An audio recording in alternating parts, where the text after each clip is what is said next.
100% துல்லியமாக கணிக்கப்பட்ட உங்களுடைய ஜோதிட ராசி பலன்களை உடனுக்குடன் தெரிந்து கொள்ள நம்ம தமிழ் ஆஸ்ட்ராலஜி சேனலை சப்ஸ்கிரைப் பண்ணிக்கோங்க.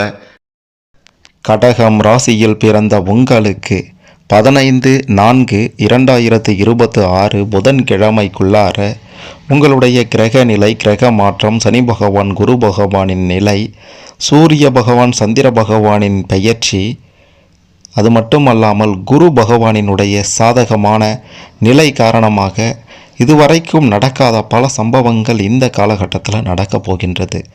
எதை செய்யணும், செய்யக்கூடாது, கடன் தொல்லைகள் எல்லாம் முற்றிலுமாக ஒழியுமா ஒழியாதா அப்படின்ட்டு உங்களுடைய ஒட்டுமொத்த ரகசியத்தையும் இந்த காலகட்டத்தில் என்ன நடக்கப் போகின்றது அப்படின்றதையும் தெளிவாக துல்லியமாக பார்க்க போகிறோம்.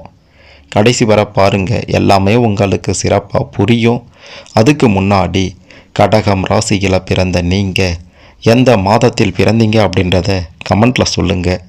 மிகப்பெரிய ராஜ யோகம் காத்திருக்கு. மறக்காமல் இந்த வீடியோவை லைக் பண்ணிக்கோங்க. அப்போதான் அது என்ன அப்படின்றது உங்களுக்கு தெரிய வரும். முதல்ல கிரக நிலைகளை பற்றி பார்க்கலாம். கிரக நிலைகளை பற்றி பார்க்கும்போது தன, வாக்கு, குடும்பஸ்தானத்தில் கேது பகவான் வலுவான நிலையில் இருக்கின்றார். தைரிய, வீரிய ஸ்தானத்தில் சந்திர பகவான் மிக பெரும் சக்தியை கொடுக்க போகின்றார். அஷ்டமஸ்தானத்தில் இருக்கக்கூடிய புதன் பகவான், செவ்வாய் பகவான், ராகு பகவான் எதிர்பாராத திடீரென்று அடிக்கக்கூடிய அதிர்ஷ்ட வாய்ப்புகளை உருவாக்குவார். பாக்கியஸ்தானத்தில் இருக்கக்கூடிய சூரியன், சனி பகவான் உங்களுக்கு இதுவரைக்கும் நீங்கள் பார்க்காத பாக்கியங்களை எல்லாம் அள்ளி கொடுப்பார்கள். தொழில் ஸ்தானத்தில் இருக்கக்கூடிய சுக்கிர பகவானால் பெரும் மாற்றம் உண்டாக போகின்றது. அயன சயன போக ஸ்தானத்தில் இருக்கக்கூடிய குரு பகவானால் பெரும் வாழ்க்கையில் பெரும் முன்னேற்றம் உண்டாக போகின்றது. சரி, இந்த கிரக நிலைகளால் உங்களுக்கு என்ன நடக்கும் அப்படின்றத பற்றி தெளிவாக பார்க்கும்போது முதல்ல தொழில், வியாபாரம், வேலை, இந்த மூணும் தான் ஒரு மனுஷனுக்கு முக்கியமானது, அடிப்படை தேவை.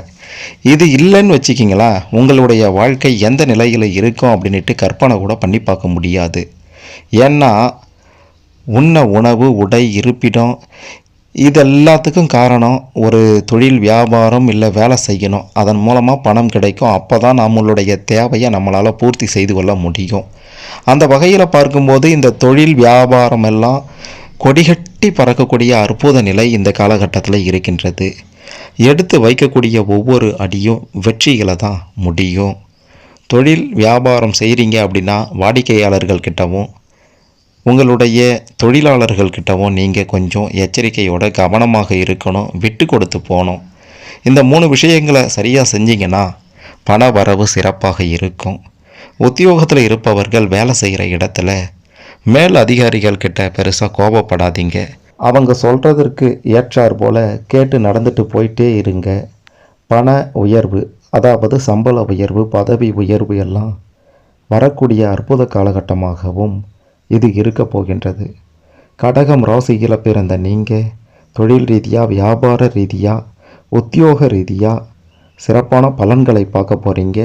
உங்களால் எதையும் சாதிக்க முடியும் என்ற நிலையும் உருவாக்கும். போட்டி பொறாமைகள் விலகி உங்களுக்கு எதிரிகளே இல்லை.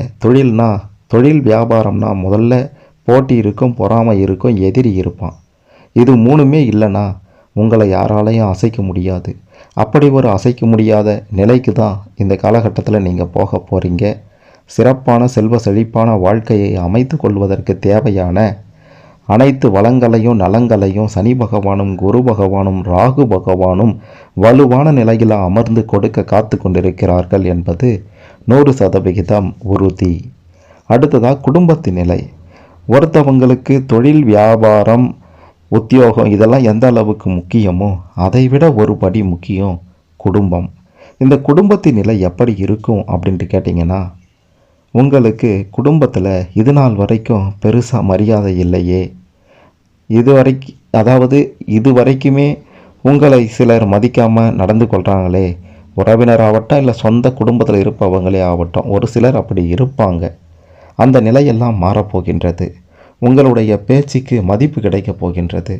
உங்களை புரிந்து கொண்டு இவன் எது சொன்னாலும் சரியாக தான் இருக்கும் அப்படின்ற ஒரு நிலைக்கு வரப்போகிறாங்க. உங்களுடைய திறமை உங்களுடைய குடும்பத்தினரிடம், அதாவது உங்களுடைய திறமை, முழு திறமை என்ன அப்படின்றத புரிந்து கொள்வாங்க. நீங்கள் இத்தனை காலமாக சொல்லி கொண்டிருப்பீங்க, நான் ஒரு நாள் எந்த நிலைக்கு வரப்போகிறேன்னு பார்க்குறீங்களா அப்படின்ற மாதிரி. அதற்கான ஒரு அற்புத வாய்ப்பு இந்த காலகட்டத்தில் வரப்போகின்றது. குடும்ப உறுப்பினர்களே மெச்சும் அளவிற்கு மிக பெரும் வெற்றியை பார்க்க போகிறீங்க. குடும்பத்தில் இது நாள் வரைக்கும் இருந்து வந்த தடைகள் எல்லாம் விலகப் போகின்றது. சுப நிகழ்ச்சிகள் எல்லாம் நடந்தேறப் போகின்றது. 35 வயதாகிடுச்சு, 40 வயதாகிடுச்சு, இன்னும் திருமணம் நடக்கலையே என்று ஏங்கி கொண்டிருந்தவர்களுக்கும் திருமண வாய்ப்பு கைகூடி வரப்போகின்றது. புத்திர பாக்கியம் இல்லையே என்று நொந்து போயிருந்தவர்களுக்கு அதற்கான நல்ல செய்தி உங்களை வந்து சேரப்போகின்றது. குடும்ப ரீதியாக குடும்பத்திற்கு தேவையான பொருட்களை வாங்கி போடுவதற்கான பண வரவும் சிறப்பாக இருக்கப் போகின்றது என்பதையும் சொல்லியே ஆக வேண்டும். ஒட்டு மொத்தமாக குடும்பத்தின் நிலை அப்படின்றது சிறப்பாக இருக்கப் போகின்றது. எந்தவித சண்டை சச்சரவும் இல்லாமல், எந்த விதமான பண தொல்லைகளும் வராமல் சிறப்பான வாழ்க்கையை வாழ போகிறீங்க. சரி, அடுத்துதான் நாம் பார்க்க போகிறது இந்த கடன் தொல்லை. தொழிலும் வியாபாரமும் உத்தியோகமும் சிறப்பாக இருக்குது, குடும்பத்தின் நிலையும் நல்லா இருக்குது. இந்த கடன் தொல்லைகளெல்லாம் என்ன தான் ஆகும்? வட்டி கட்டிட்டு வரோமே, அசல் எப்போ தான் அடையும்? இந்த கடன் தொல்லைகளில் இருந்து நீங்கள் வழியே பிறக்காதா அப்படின்ட்டு கேட்டிங்கன்னா நிச்சயமாக வழி உண்டு. 3 வகைகளில் கடன் தொல்லைகள் நிச்சயம் அடையும் அப்படின்றது உறுதி. ஒன்று, உங்களுடைய உழைப்பு, அயராத உழைப்பால் கடன் தொல்லைகளுக்கு ஒரு முடிவு கட்டுவீங்க. அதுவும் இல்லை அப்படின்னா 3ஆம் நபரின் உதவியால் கடன் தொல்லைகளுக்கு ஒரு முடிவு கட்டுவீங்க. அதுவும் இல்லை அப்படின்னா அரசாங்க ரீதியிலிருந்து உதவி கிடைத்து அதன் மூலமாக ஒரு முடிவு கட்டுவீங்க. இப்படி 3 வகைகளில் ஏதோ ஒரு வகையில் கடன் தொல்லைகளுக்கு ஒரு முடிவு பிறக்கப் போகின்றது, விடிவு பிறக்கப் போகின்றது என்று தான் சொல்ல வேண்டும். அடுத்ததாக பார்த்தீங்கன்னா கடைசியாக அந்த உடல் ஆரோக்கியம். இப்போ நம்ம மேலே பார்த்த அந்த தொழில், வியாபாரம், குடும்பத்தின் நிலை, கடன் தொல்லை, இது எல்லாத்துக்கும் ஒரு தீர்வு கிடைக்கணும், எல்லாத்துலேயும் வெற்றி பெறணும் அப்படின்னா ஒரு மனிதனுக்கு உடல் ஆரோக்கியம் ரொம்ப ரொம்ப அவசியம். ஆரோக்கியமான உடல்நிலை இருந்தால் தான் எதையுமே சாதிக்க முடியும், எதிலையுமே ஈடுபட முடியும். அந்த ஆரோக்கியமான உடல்நிலையை இந்த காலகட்டத்தில் நீங்கள் பார்ப்பீங்க. உடல் ஆரோக்கியத்தில் பெருசாக பாதிப்பு இருக்காது. இது நாள் வரைக்கும் உங்களுக்கு தொல்லையாக இருந்து வந்த நோய்கள் கூட முற்றிலுமாக உங்களை விட்டு விலகப் போகின்றது. நோய்களுக்கு தீர்வு கிடைக்கப் போகின்றது.